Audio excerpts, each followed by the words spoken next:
Visite d'une délégation de la Commission de l'Union africaine au Mali. La mission est venue écouter les autorités de la transition afin de les accompagner. Les avancées de la transition, l'accord d'Alger et le retour des réfugiés ont été évoqués au cours des différents échanges.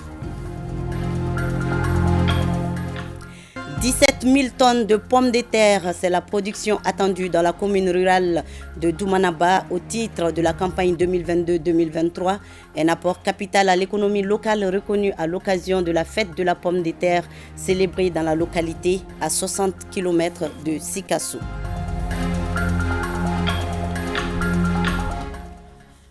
Mardi 31 janvier. Madame, Monsieur, bonjour et bienvenue dans le 13h de ORTM1. Une délégation de la Commission de l'Union africaine conduite par son président, le Tchadien Moussa Faki Mahamat, était en visite hier dans notre pays. La mission est venue écouter les autorités de la transition afin de les accompagner. Au cours des séances de travail, il a été question des avancées de la transition, de l'accord d'Alger et du retour des réfugiés. Récit Adaman Djimdi. Cette troisième mission de la Commission de l'Union africaine au Mali témoigne de l'importance de l'attachement de l'organisation continentale à accompagner notre pays. Devant ses interlocuteurs, le Premier ministre Dr Choguel Kokala Maïga a tenu à faire l'historique des circonstances dans lesquelles est intervenue la transition au Mali. Le Mali, comme vous le savez, vit une transition politique qui est le fruit de la volonté du peuple malien, de son aspiration au changement. Je dois rappeler pour votre information, il y a différentes transitions en Afrique. La transition du Mali n'est pas survenue au hasard. Ce n'est pas des militaires qui se sont levés, ils sont sortis des casernes, ils sont venus prendre le pouvoir.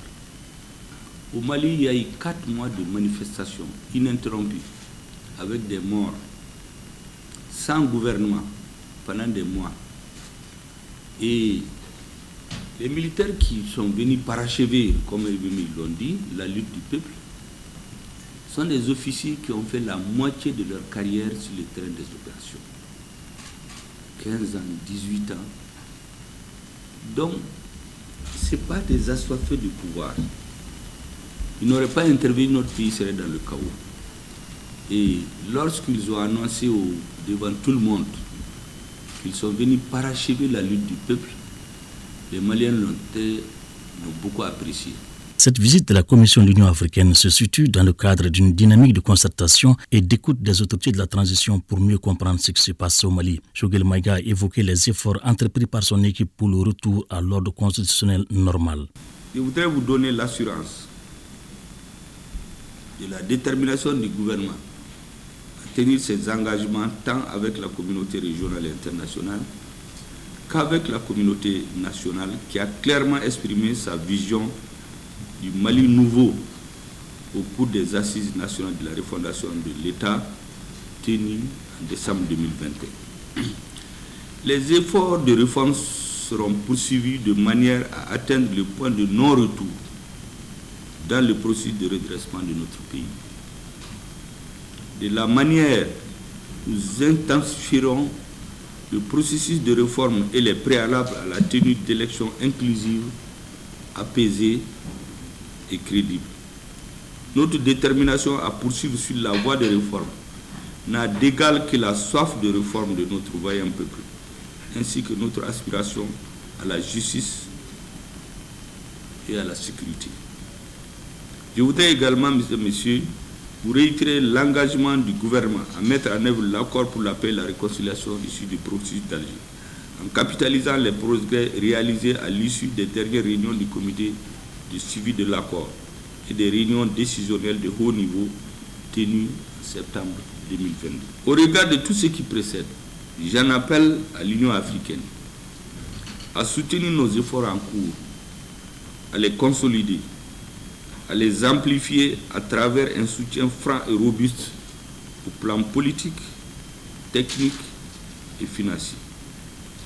Après la levée en juillet 2022 des sanctions injustes, illégales et inhumaines de la CEDEAO contre le Mali, après 7 longs mois d'embargo, nous exhortons notre organisation, l'Union africaine, à la levée des sanctions qu'elle a imposées à notre pays le 14 janvier 2022 suite à l'endossement de celle de la CEDEAO prise le 9 janvier 2022.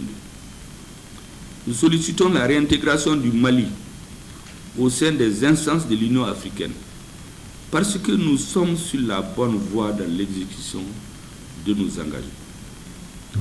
Nous demandons enfin la réintégration du Mali par attachement aux conclusions de la 3e réunion du groupe de suivi et de soutien de la transition du Mali tenue à Lomé le 6 septembre 2022.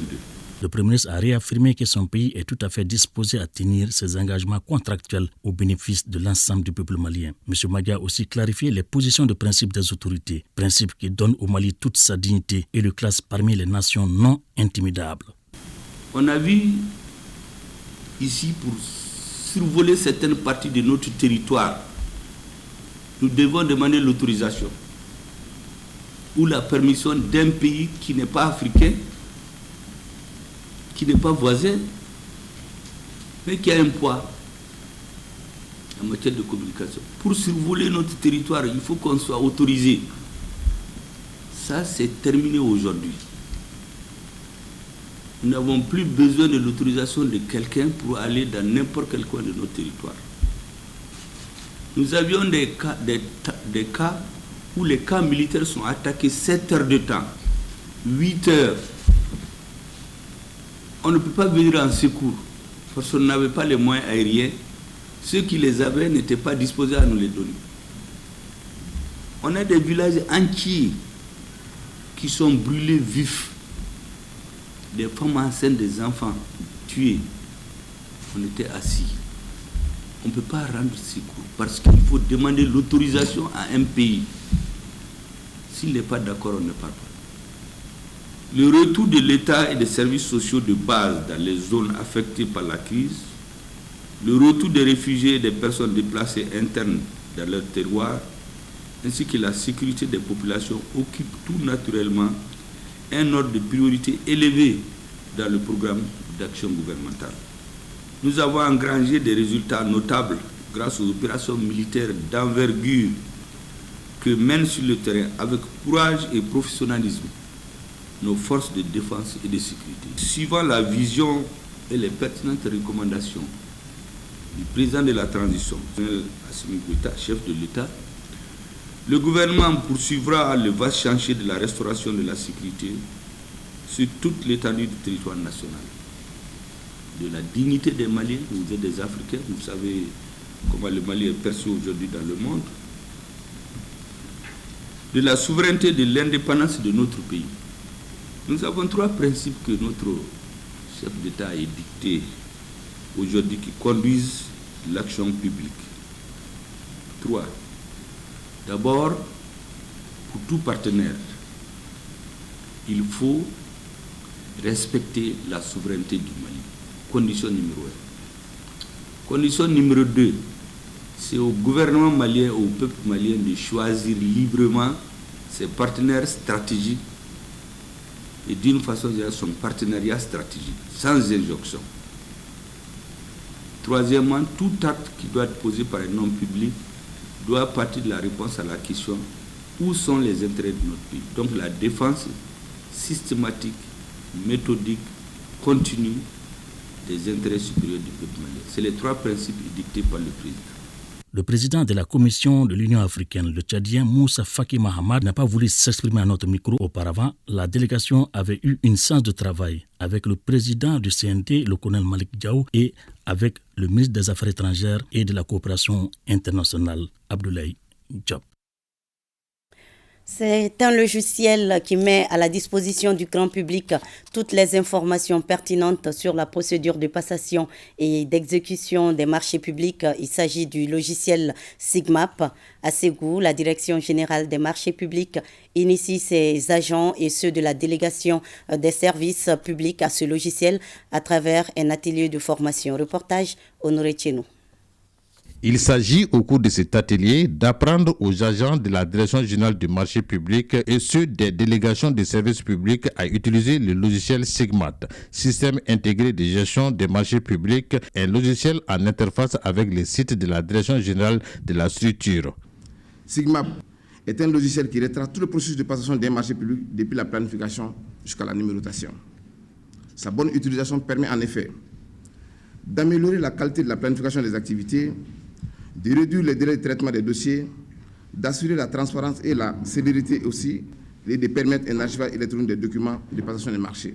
Durant 5 jours, la vingtaine de participants venus de Bamako, Ségou et San vont se familiariser avec l'outil Sigmat, la création d'un plan de passation, la création d'un dossier de marché, les processus de validation d'un plan au niveau de l'autorité contractante, entre autres. La présente session est une occasion de plus pour vous de renforcer vos capacités afin de mieux maîtriser cet outil dont l'utilisation est devenue aujourd'hui indispensable. Ainsi, le logiciel Sigmat permet au plus grand nombre de Maliens d'avoir accès au site du marché public en tout lieu. Une trentaine de jeunes de Koulikoro et de l'intérieur du Mali suivent une formation de 5 jours sur l'employabilité des jeunes. La dite formation s'inscrit dans le cadre de la mise en œuvre des activités du projet Archipelago Mali. Le reportage est signé Ousmane Koïta.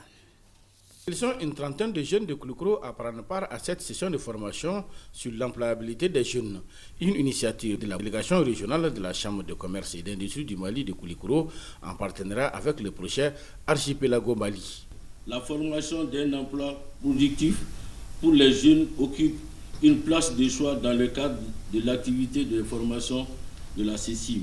Je demeure convaincu que cette session de formation permettra aux jeunes engagés que vous êtes de préparer une expérience entrepreneuriale afin de faciliter votre insertion professionnelle. 5 jours durant, les participants renforceront leurs capacités sur l'entrepreneuriat général, les techniques de la boucherie et la mécatronique. C'est de renforcer les capacités des jeunes et pour leur permettre d'accéder à des emplois pérennes, à des emplois durables et aussi et surtout pour pouvoir leur permettre d'avoir des capacités de créer leur propre entreprise pour non seulement l'auto-emploi, mais aussi pour pouvoir employer d'autres jeunes et du coup résorber le chômage. Le projet Archipelago Mali est une initiative de la conférence permanente des chambres consulaires africaines et francophones avec ses partenaires Eurochambre et SECA. Toujours à Koulikoro, une rencontre d'orientation s'est tenue sur le régime d'assistance médicale RAMED. C'est pour informer et sensibiliser les acteurs concernés sur le processus de mise en œuvre de ce régime. Retrouvons Ousmane Koïta pour plus de détails. Cette rencontre d'orientation des responsables impliqués dans la mise en œuvre des activités du régime d'assistance médicale vise à faire un plaidoyer responsable à tous les niveaux pour permettre à la NAM de disposer les moyens à la hauteur de ses missions. Organisée par la direction générale de l'Agence nationale d'assistance médicale ANAM, cette session de formation vise à partager les dernières informations avec les acteurs clés du processus. Nonobstant ces résultats appréciables, il importe de réfléchir à des solutions appropriées aux défis majeurs comme les difficultés de mobilisation de la contribution des collectivités territoriales au financement du RAMED, le non-respect de la pyramide sanitaire par les bénéficiaires entraînant des dépenses exorbitantes au niveau des hôpitaux, le non-respect des critères de sélection des bénéficiaires du RAMED dans certaines localités, la faible implication de certains acteurs clés dans la mise en œuvre du RAMED. Dans la région de Koulikoro, la première phase des opérations d'enrôlement a concerné 14 communes des districts sanitaires de Koulikoro, Fana, Kangaba et Kati. Environ 36 342 ménages vulnérables et leurs ayants droit sont concernés pour cette phase. Ce dispositif illustre parfaitement l'ensemble des autorités de la transition à œuvrer pour l'intérêt supérieur des Maliennes et des Maliens. Au fil des années, le RAMED apparaît aujourd'hui comme un levier de stabilité sociale au Mali, à travers l'accès gratuit des indigents et autres personnes en situation défavorable aux soins de santé sur toute l'étendue du territoire national. Signalons que la deuxième phase devra concerner 9 communes des districts sanitaires de Koulikoro, Wélé-Sébougou et Kalabankoro. 27 836 ménages vulnérables devront être concernés par cette phase, selon les responsables de l'ANAM. Cette rencontre a permis aux participants de mieux comprendre le fonctionnement du RAMED pour le bonheur de la population de Koulikoro. La fête de la pomme de terre a été célébrée dans la commune rurale de Doumambana, à 60 km de Sikasso. Là-bas, la production attendue au titre de la campagne 2022-2023 est de 17 000 tonnes contre 16 200 la campagne précédente. Une production qui devra permettre à la localité de générer un chiffre d'affaires d'environ 3 148 millions de francs CFA. Compte rendu, Moussokoro Sirimi, Amadou Doulou. Dans la région de Sikasso, en plus du coton, la culture de la pomme de terre constitue une activité centrale des producteurs agricoles. Et la commune rurale de Doumanaba, qui abrite cette première édition de la fête de la pomme de terre, est considérée comme la capitale du tubercule dans l'arrondissement de Kignan, avec plus de 500 producteurs. La production attendue dans la localité pour cette campagne 2022-2023 est estimée à 17 000 tonnes sur une superficie emblavée de plus de 720 hectares. Dans la région, Doumanaba occupe 60 810 hectares. Donc, en termes de potentialité et de bas-fonds, donc qui peuvent être aménagés et permettre à la population de faire face à cette culture et à d'autres denrées donc pour l'autosuffisance alimentaire. Le cercle de Sikasso, pour près de 300 villages qui produisent 300 000 tonnes d'activité est rentable et génère un chiffre d'affaires d'environ 3 147 500 000 francs CFA pour Doumanaba. Doumanaba, avec son potentiel, doit servir de référence pour la promotion de la filière pomme de terre au Mali. Une participation à l'économie locale non négligeable, mais freinée par des difficultés comme l'absence d'infrastructures de conservation et l'épineuse question d'écoulement et de subvention des engrais. De véritables contraintes à la production et au développement de la filière qui donnent un sens à l'initiative. La commune de Doumanaba, en elle seule, détient les 1/6 de la production de Sikasso, disons. Donc il faut vraiment que les autorités, les décideurs, les investisseurs puissent connaître le potentiel de Doumanaba d'abord. Ensuite, ils peuvent voir comment est-ce solutionner tout ceci. La filière est en plein essor grâce aux efforts des plus hautes autorités, notamment en rendant accessibles les intrants et surtout en apportant appui conseil aux producteurs. Cette première édition de la fête de la pomme de terre est parrainée par le ministère du Développement rural. L'événement, placé sous le signe production de la pomme de terre et moyen de souveraineté alimentaire, a été marqué par la visite du champ de 7 hectares de Salia Doumbia, premier producteur de pommes de terre du cercle de Sikasso. Dans la région de Ségou, le village de Dokobougou, dans la commune rurale de Konobougou, est déclaré village certifié. Oui, les habitants de ce village viennent d'obtenir leur certification à la suite d'une compétition organisée par l'UNICEF en partenariat avec la direction régionale de l'assainissement, du contrôle des pollutions et des nuisances de Ségou. Reportage Foussine Samaki. Le village de Dokobougou, dans la commune rurale de Konobougou, vient d'obtenir sa certification suite à l'adoption de bonnes pratiques d'hygiène et d'assainissement. L'assainissement total piloté par la communauté va permettre d'éviter des maladies diarrhéiques et autres maladies hydriques dues à un environnement malsain. Je voudrais féliciter l'ensemble des 25 localités ATPC en compétition et rendre singulièrement un vibrant hommage au village de Dokobougou pour le travail laborieux qui lui a permis de se hisser sur l'échelle de l'assainissement. L'ATPC est une approche communautaire innovante de la gestion participative du cadre de vie.